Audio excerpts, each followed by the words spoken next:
दरम्यान ओबीसी आंदोलक लक्ष्मण हाकेंनी कुणबी प्रमाणपत्रासंदर्भात काय म्हटलंय तेही आपण पाहूया।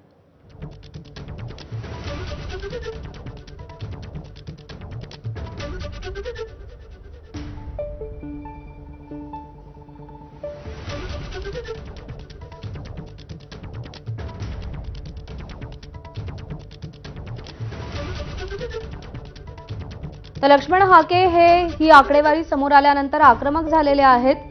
एक दोन जाती सोडून सगळ्यांना ओबीसी करून टाका अशी प्रतिक्रिया विजय वडेट्टीवारांनी दिली आहे। तर ओबीसीनं तुमचं आरक्षण संपलं, तुम्ही झोपा काढा, शासन त्याला खतपाणी घालतंय असा तीव्र संताप लक्ष्मण हाके यांनी व्यक्त केलाय। आता कोर्टात जाऊन चालणार नाही, रस्त्यावरची लढाई लढावी लागेल असा इशाराही त्यांनी दिलेला आहे।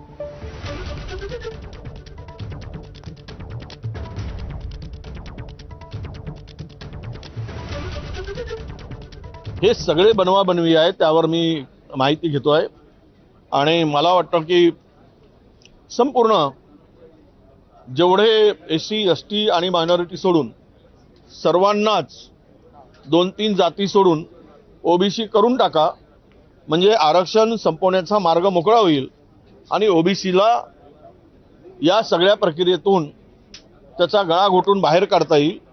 सर्वच जर आलेत आत्ताच्या असलेल्या मर्यादित आरक्षणामध्ये तर कोणाच्या वाट्याला काहीच भेटणार नाही। तू भी भूका मैं भी भूका अशी परिस्थिती येईल आणि सगळे भुके येऊन एकत्र येऊन उद्या सगळ्यांना जीव देण्याची पाळी येईल। मूळ ओबीसी, सामाजिक दृष्ट्या मागास ओबीसी, बलुतेदार अलुतेदार ओबीसी, भटक्या विमुक्त जाती जमातीमधला ओबीसी, तुम्ही झोपा काढा, तुमचं रिझर्वेशन संपलेलं आहे। मग भाजप असो किंवा सत्तेतले सगळी माणसं असो, एका बाजूला सांगायचं ओबीसी आमचा डीएनए आहे आणि दुसऱ्या बाजूला मात्र ओबीसीचं आरक्षण शांत डोक्यानं संपवण्याचं महापाप इथल्या सत्ताधाऱ्यांनी केल्याचं आज रोजी आपल्याला बघायला भेटतंय।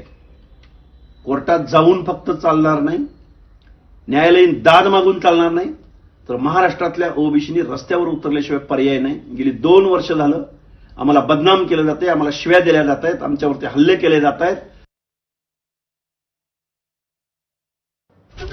दरम्यान शिंदे समितीच्या कामावर मराठा याचिकाकर्ते विनोद